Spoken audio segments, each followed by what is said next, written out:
Attorney Renz, gusto ko na pong mag-resign sa company namin, pero bago daw ako makaalis, dapat humanap daw po muna ako ng kapalit ko. Legal ba ito? Tara, pag-usapan natin. The short answer po is no.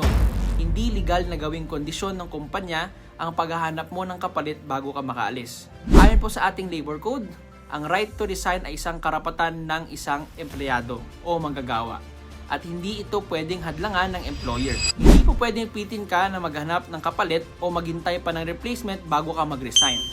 However, may legal obligation ka na magbigay ng advance notice sa employer mo, usually 30 days po ito, para may ayos ang transition, pero hindi po nila pwedeng gawing condition na umanap ka ng kapalit for your resignation.